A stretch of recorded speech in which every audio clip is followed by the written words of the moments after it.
Hello दोस्तों, मेरा नाम प्रियंका है और मैं एक आईटी कंपनी में जॉब करती हूँ। मैं एक बहुत ही सुंदर सी लड़की हूँ। मेरी उम्र 25 साल की है।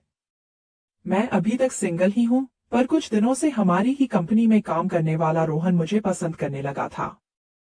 हम दोनों साथ में ही काम करते थे और काफी वक्त एक दूसरे के साथ बिताए थे। मुझे भी रोहन पसंद आने लगा था। वह बहुत हंसमुख था और हमेशा मजाक किया करता था। मुझे उसका साथ अच्छा लगता था। कभी कभी हम दोनों बाहर रेस्टोरेंट में भी खाने चले जाते थे। एक साल तक साथ काम करने के बाद रोहन ने मुझे शादी के लिए प्रपोज किया और कहा, प्रियंका, मैं तुम्हें चाहने लगा हूँ। तुम बहुत खूबसूरत और हसीन हो। मेरी जिंदगी में आकर मेरी जिंदगी को संवार दो। क्या तुम मुझसे शादी करोगी? मैंने खुशी खुशी उससे शादी के लिए हाँ कर दी थी और वह रिश्ता लेकर मेरे घर पर आ गया। मेरे पूरे घर वालों को रोहन बहुत पसंद आया था। वो बिल्कुल वैसा ही लड़का था जैसा मेरे माता पिता को चाहिए था। रोहन के घर वालों को भी मैं पसंद आ गई थी। हम दोनों के परिवारों की रजामंदी से हमारी शादी तय हो चुकी थी। शादी का मुहूर्त 20 दिन बाद का निकला था। घर पर शादी की तैयारी जोरों शोरों से चल रही थी, पर मैं अभी भी ऑफिस जा रही थी। मैंने सोचा था कि शादी के 2 दिन पहले ही छुट्टी ले लूंगी, क्योंकि प्राइवेट कंपनी में छुट्टी मिल पाना थोड़ा मुश्किल होता है। मम्मी पापा ने कहा था कि तुम तैयारियों की टेंशन मत लो, सब आराम से हो जाएगा, इसलिए मैं बिंदास थी और सारी तैयारी मेरे घर वाले ही कर रहे थे। मेरे भैया तो बात बात पर मेरा मजाक उड़ा रहे थे, पर मैं अंदर ही अंदर खुश थी कि अब मेरी जिंदगी में एक नया मोड़ आएगा। मेरे अकेलेपन भरी जिंदगी में अब मुझे प्यार मिलने वाला था, और जिस चीज की जरूरत हर इंसान को होती है वह चीज भी मिलने वाली थी। अब मैं रोहन के ख्यालों में ही खोई रहती थी। रोज रात को फोन करके रोहन मेरे साथ सुहागरात की बातें करता था और मैं उन ख्यालों में डूब जाती थी। मेरे ऑफिस के लोग भी हम दोनों को लेकर मजाक किया करते थे। सब कुछ सही चल रहा था, लेकिन मेरी जिंदगी में एक नया तूफान आने के लिए इंतजार कर रहा था, जिससे मैं बिल्कुल अनजान थी। एक तरफ जहां मैं रोहन और मेरी नई जिंदगी के नए सपने देखने लगी थी, वहीं दूसरी तरफ मेरी जिंदगी में भूचाल आने को तैयार था। और मुझे पता नहीं था कि वह मुझे इस तरीके से मसल कर रख देगा। एक दिन रोहन ऑफिस नहीं आया था क्योंकि उसकी तबीयत खराब थी। इसी वजह से मुझे ऑफिस में ज्यादा काम करना पड़ रहा था। काम खत्म होते होते रात के 10 बज चुके थे। मुझे घर जाने के लिए काफी लेट हो गया था।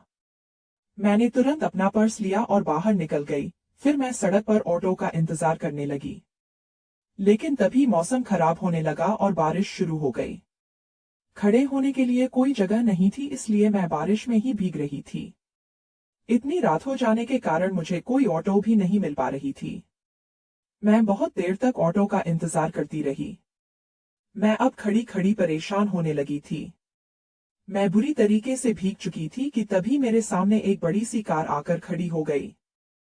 कार की खिड़की से एक नौजवान ने कहा, गाड़ी के अंदर आ जाओ, बारिश में खड़ी रहोगी तो बीमार पड़ जाओगी। मैंने उसे देखा तो मैंने उसे पहचान लिया। यह मेरे ऑफिस का नहीं था, बल्कि मेरे सामने वाले ऑफिस में काम करता है। कई बार लिफ्ट में आते जाते मैंने उसे देखा है। जब भी लिफ्ट में मैं उसके साथ अकेली होती हूँ, तो वो मेरी तरफ चुपके से देखता रहता है। एक बार मैं ऑफिस के बाद ऑटो का इंतजार कर रही थी कि तभी यह नौजवान मेरे पास आ गया था। उसने उस दिन भी मुझे लिफ्ट ऑफर की थी, पर तभी उधर से रोहन अपनी बाइक लेकर आ गया था और मैं उसके साथ चली गई थी। वह काफी देर तक हम दोनों का पीछा करता रहा था, पर आज तो रोहन भी नहीं है और यह लड़का मुझे फिर से लिफ्ट ऑफर कर रहा है। मैंने सोचा किसी अजनबी से लिफ्ट लेना सही नहीं रहेगा। यह सोचकर मैंने उसे मना कर दिया और कहा, थैंक यू, पर मैं ऑटो का इंतजार कर लूंगी। इतने में वह नौजवान भागता हुआ बाहर निकल आया और कहने लगा कि रात के 11 बज चुके हैं। इतनी रात को तुम्हें कहीं ऑटो नहीं मिलेगा। मौसम बहुत खराब है और इतनी रात को किसी लड़की का ऐसे अकेले खड़े रहना भी सेफ नहीं है। तुम प्लीज मेरे साथ चलो। अब वो वही खड़े होकर मेरे जवाब का इंतजार करने लगा। मैंने थोड़ा सोचा समझा और फिर मुझे लगा कि इसकी मदद ले लेनी चाहिए।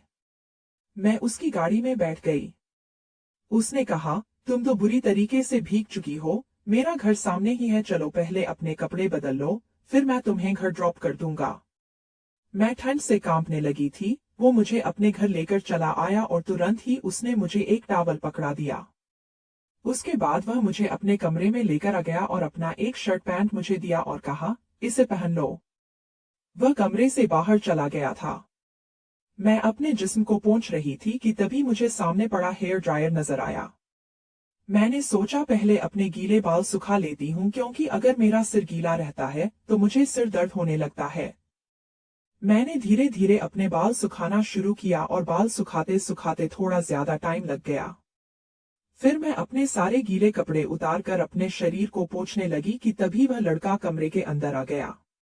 उस वक्त मैंने कुछ भी नहीं पहना हुआ था।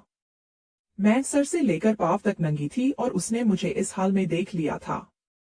एक पल तो वह मुझे देखता ही रह गया, लेकिन अगले ही पल सॉरी करके दरवाजा बंद कर दिया। मेरी हालत तो बहुत खराब हो चुकी थी। एक नौजवान लड़के ने मुझे इस हाल में देख लिया था। मैंने तुरंत शर्ट पहन लिया, लेकिन उसका पैंट मुझे नहीं आ रहा था, तो मैंने टॉवल लपेट लिया। उसके बाद जब मैं बाहर निकली तो उसने कहा, मुझे माफ करना पर मैं तो दरवाजा खटखटा के आया था, तुमने जवाब क्यों नहीं दिया? तब मुझे ध्यान आया कि उसने दरवाजा तो खटखटाया था, पर मैं इतनी डिस्टर्ब थी कि कुछ कह ही नहीं पाई। मैंने कहा, जो भी हुआ वो मेरी ही गलती थी, मेरा ही ध्यान कहीं और था। मैंने कहा, तुम्हारी पैंट मुझे नहीं आ रही है। उसने कहा, फिक्र मत करो, तुम्हारे कपड़े मैंने वॉशिंग मशीन में डाल दिए हैं। इसमें पूरी तरीके से कपड़ा सूख जाता है।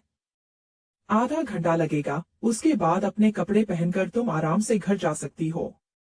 उसने मेरे कपड़े सूखने को डाल दिए, फिर कहा, चलो कुछ खाना बनाता हूँ, तुम भी खा लेना। हम दोनों किचन में चले गए और वह ऑमलेट और चाय बनाने लगा। खाना तैयार करके हम दोनों खाने लगे थे, पर मैंने ध्यान दिया कि वह लड़का मेरी तरफ देखे जा रहा था। तभी मुझे ख्याल आया कि मैंने अपनी शर्ट की ऊपर वाली बटन खुली ही छोड़ दी है और वह मेरे जिस्म को देख रहा है। जैसे ही मुझे इस बात का एहसास हुआ, वह मेरे बिल्कुल करीब आ गया। वो मेरी शर्ट के बटन को लगाने लगा था। तभी मेरी सांसें बहुत तेज हो गई और उसकी सांसें भी बहुत तेज चलने लगी थी। यह लड़का कितना हैंडसम है। मैं उसकी शक्ल ही देखती जा रही थी। उसने कहा, मैं तुम्हें एक पजामा दे देता हूं, तुम इसे पहन लो। इतना कहकर वो मेरे लिए एक पजामा लेकर आ गया। मैं पजामा चेंज करने के लिए कमरे में आ गई थी, पर मैं फिर से ना जाने किन ख्यालों में थी कि मैं दरवाजा बंद करना ही भूल गई और वहीं पर चेंज करने लगी। मैंने टॉवल हटा दी और मैंने नीचे कुछ भी नहीं पहना था। वह वहीं पर खड़ा होकर मुझे देख रहा था। मेरे पजामा पहनने से पहले ही वह मेरे पास आ गया और मुझे अपनी बाहों में भरकर मेरे होठों को चूमने लगा। मैं बहकने लगी। उसने मुझे बिस्तर पर लिटा दिया। हम दोनों की ही सांसें तेज चलने लगी थी। वह मुझे बेतहाशा चूमने लगा था और मैं उसके प्यार में ढलती जा रही थी। न जाने कैसा खुमार छाया कि मुझे किसी भी चीज का होश नहीं रहा।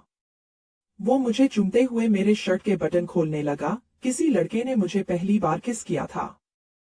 रोहन ने भी मुझे आज तक किस नहीं किया था, बस मेरा हाथ पकड़ा था। रोहन का ख्याल आते ही मुझे याद आ गया कि मेरी शादी होने वाली है। पर अब मैं इस रोमांचक सफर के उस मोड़ पर पहुंच चुकी थी कि चाहकर भी अपने आप को रोक ना पाई। उसने धीरे धीरे मेरे शर्ट की सारी बटनें खोल दी। मैं उसकी प्यार की गहराई में डूब गई। आधे घंटे तक हम सुध बुध खोकर मोहब्बत करते रहे।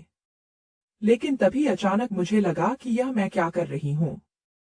यह सोचते ही मेरी आंखों से आंसू निकल आए। मैंने कहा, यह क्या कर रहे हो? मैं तो तुम्हें जानती तक नहीं हूँ। उसने कहा, मैं आकाश हूँ, आकाश सिंघानिया। यह नाम सुनते ही मैं चौंक उठी, क्योंकि मेरे बगल वाले ऑफिस का सीईओ आकाश सिंघानिया है। यानी कि यह एक काफी रईस लड़का है और ये कहीं मुझे जानता तो नहीं, क्योंकि हर वक्त यह मुझे अपनी बिल्डिंग के आसपास मिल जाता है और मेरे साथ रोज लिफ्ट में एक साथ ही चढ़ता उतरता है। लेकिन मैंने कभी उस पर ध्यान नहीं दिया था। मैंने कहा, रुक जाओ, इससे ज्यादा कुछ नहीं करो। हालांकि मैं खुद को ही रोक नहीं पा रही थी, पर शायद वह मेरी आंखों में आंसू देखकर रुक गया और कमरे से बाहर चला गया। उसने अपनी हद पार नहीं की थी और मेरी इज्जत सही सलामत थी। मैं जल्दी से उठी तो देखा मेरे गीले कपड़े सूख चुके हैं।